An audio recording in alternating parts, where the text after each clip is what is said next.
Thirsty Thursday. We're back today with a special edition of the show in which we're going to be displaying some real thirst over here because we're making a cocktail. And why are we doing this cocktail today, Susan? Because this is birthday week, you people. It's Will's and my birthday. It was mine yesterday, Susan's today. No wonder we get along. Happy birthday Happy to birthday us. us, yeah. so we're gonna make, we'll start off by making a twist and a mojito. Why a mojito? Well, it's a great summer drink. Also, Susan and Mitrin have a ton of mint in their backyard. If you know mint, it just grows like weeds. So we decided why not use the mint, our own freshly grown produce here in the backyard. Farm to bar cart. Yeah, and instead of rum, we're using tequila. And we're gonna add some blueberries in for some color as well. So let's get started. First thing first, right? We're gonna muddle our mint.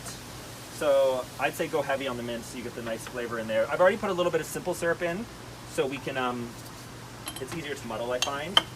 So start muddling the mint, use your strength, release the oils and the flavors. We'll throw a little bit more mint in. Then I'm going to throw in some blueberries. Again, I washed my hands, so that's why I'm using my hands. Throw in lots of blueberries. Lots of blueberries. Oops. Oh, there we go.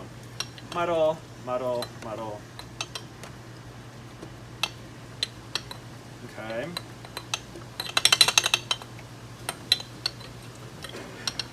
It's so pretty. Now, I've already measured out 2 ounces of simple syrup. Oh yeah, we don't have a cocktail shaker or measure, so we're improvising. A mason jar works perfectly. Freshly squeezed lime juice. This is about a little over 2 ounces of lime juice. Then we are going to throw in our tequila. So we're gonna do, Susan, how much tequila do you like? Let's, I don't know, maybe like an ounce and a half each? Yeah, so let's just do that. That's gonna be a boozy mojito. Hope you're ready for that. Why are we using tequila, Will? That's our spin on it. Yeah, we're using tequila because we didn't have any rum. Normally this is made with white rum, but you know, put all our ice in there. Now we're going to seal this up and shake. You want to shake until it's nice and cold.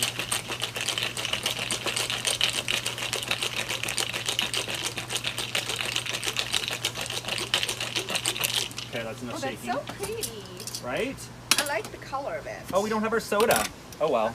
Normally you would put soda on top of this. Wait, I can get it. Okay, grab soda. I'm going to strain this out so we don't get any chunks in here. There will be some chunks though. Got that. Got that. We'll throw in some mint for garnish. Throw in a few pieces of mint for garnish, Susan. You got your soda water there? Mm-hmm. Thank you. So we'll top with some soda water. Maybe I should have left more room for soda.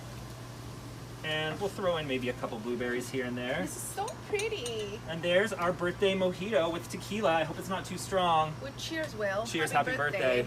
Happy birthday to us. Oh, it's not bad. This is really good. That's really good.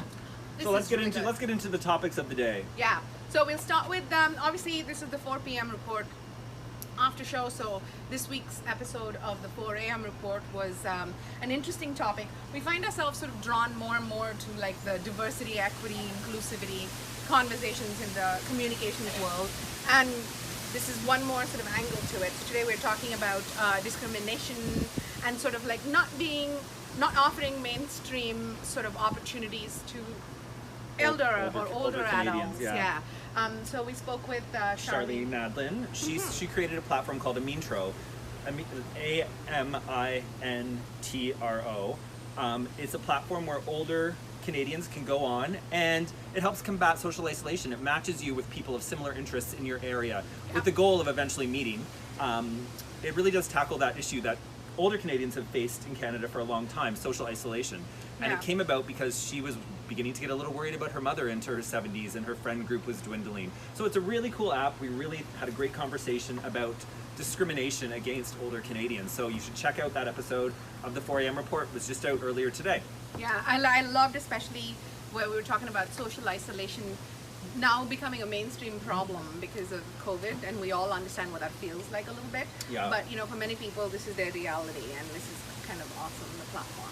So what else did we have on our thirsty list of Well, things we were going to talk about the topic of the day, all of the boycotts. Yeah. Boycotts of the Major League. Sports is coming Yeah. to a halt in North America. All because of, again, another black man was shot in Wisconsin. It's been a messy week there.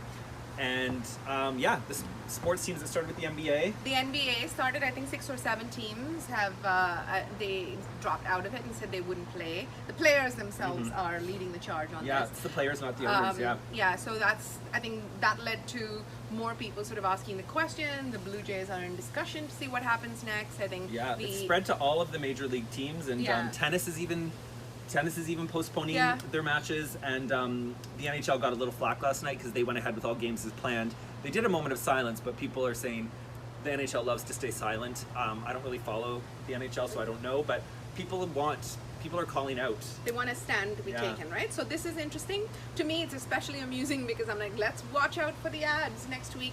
Everyone's going to come out with a lot of ads about how they mean to change Yeah. and change will come. So that should be fun and thirsty. Yeah. Then we wanted to talk about TikTok. They're a bit of a mess this week. Well, they've been a bit of a mess for a while. Guilty pleasure, I admit it. Lying on the couch at night, scrolling through TikTok, in my head pretending I'm doing the latest dances that all the kids are doing. But it's a platform that's made stars out of a lot of 15 to 22-year-olds. And so, of course, there's going to be messiness that comes along with it. Just Yeah. this week, there was allegations about some of the TikTok stars, like sexual misconduct, sending inappropriate pictures and With videos to very minors. young fans, because that's their fan base. It's that 15 to 20 something. Yeah. Like, these are their stars, and these kids have just rose to fame so quickly.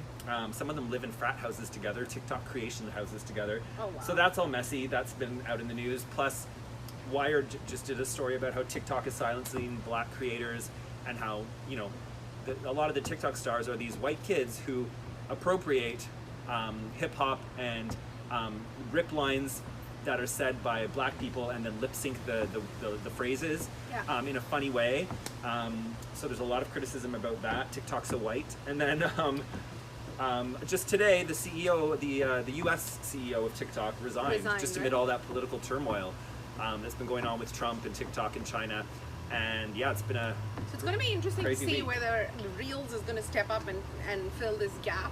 And then, you know, there's still Zuckerberg, so Yeah. I don't know how this is going to work. So that's how that big universe is playing out. The other story that we wanted to talk about and spotlight a little bit was the sort of Canada-wide shop local campaign that's Yes. been It's going called on. Canada in United. Canada United. And the intention is to support local businesses, because there was quite an alarming statistic. Was it that in the next 3 months 60% of restaurants will have closed Yeah. because they can't sustain this level of They've been able to open up outside with patios, but what happens when the patios have to close because of weather? We're still not full capacity in the restaurants. What is going to happen then? That's going to be a real... And we're going to talk to someone who Next writes week, about and yeah. advocates for the Canadian restaurant industry, Stephanie Dickinson. We're talking to her next week about just this issue. What happens in November when it gets Right. cold? Yeah. So the Shop Local, the Canada United campaign, it's online and you can go in and register for it. And then if you shop using that, obviously you get offers and things. But in addition Yeah. to that, there's a donation that's being made. Is it RBC? Our RBC is donating 5 cents Yeah. to every time you do a Shop Local purchase. So you do have to register, and then it tracks, I think, the way you spend with your RBC card, probably. Yeah. Um, Hopefully and- more people will follow suit as Yeah, well, and right? it's cool. Like, there'll be more- It's this weekend, so it's just for the weekend, but it's going to be a big thing, and there's probably going to be more of these happening. We like it. We're definitely on board with that. Yeah. Supporting local plan. And if you make it available online and you're local, you've got my vote. I'm 100% down Yeah, for that. we like to end on a good news story there, right? Yes. So that's us this week. These are the sort of stories that caught our eye. If there's anything that you're thinking about that that's caught your eye this week, drop us a little comment.